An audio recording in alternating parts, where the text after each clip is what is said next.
Hi reading friends, today I'm going to be reading Little Red Riding Hood, adapted by Mara Alperin and illustrated by Loretta Schauer. Once there was a little girl who loved to wear red. She had red shirts and red skirts, red shoes, and a fabulous bright red coat. Her name was Little Red Riding Hood. Early one morning, Little Red's mother packed up a basket. "I have a very special job for you," she told Little Red. "Grandma is feeling sick. Will you take her this fresh fruit?" "Of course," cried Little Red, and she put on her favorite coat and kissed her mother goodbye. It was a bright sunny day, and Little Red skipped through the woods. "Good morning," she called to the rabbits and the deer. "I'm bringing Grandma a special surprise." Someone was peeking from behind a tree. A big, hungry wolf. "Good day," growled the wolf. "What are you doing in the woods all alone?"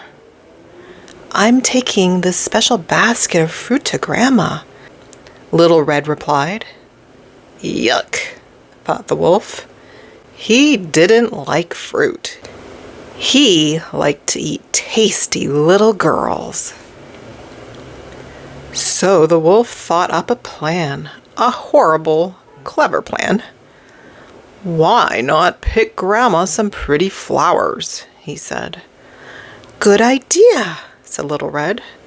But as she started gathering daisies, the wolf raced down the path towards Grandma's house. The wolf knocked on Grandma's door with a...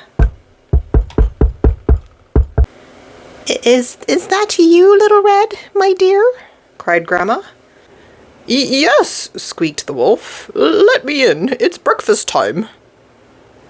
"Oh, good," said Grandma, opening the door. "What are you having for breakfast?" "You," cried the wolf.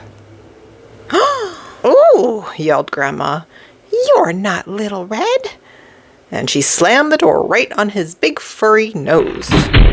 "Ow!" howled the wolf. In a flash, Grandma ran out the back door and into the woods to find help. "Help!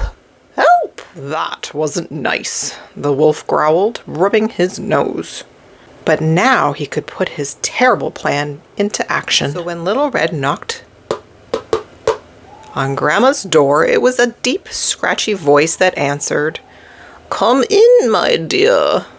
Little Red walked into Grandma's bedroom and stopped in surprise. "Why, Grandma," she said slowly, "what big ears you have." "The better to hear you with, my dear," croaked the wolf.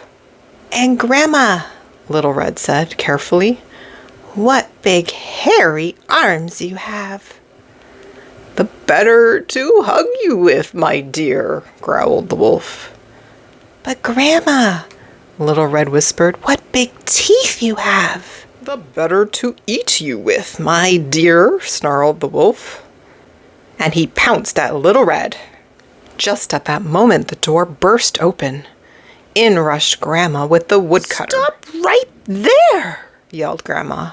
"Put her down now," bellowed the woodcutter, "or we'll chop you up and turn you into a birdhouse." With a terrified howl, the wolf jumped out of the window and ran far, far away, never to return. Little Red hugged Grandma tight. "I'm so glad you chased that wolf away," she said, and she gave Grandma the basket of fruit. "What a day of excitement!" laughed Grandma. "Now let's all have breakfast."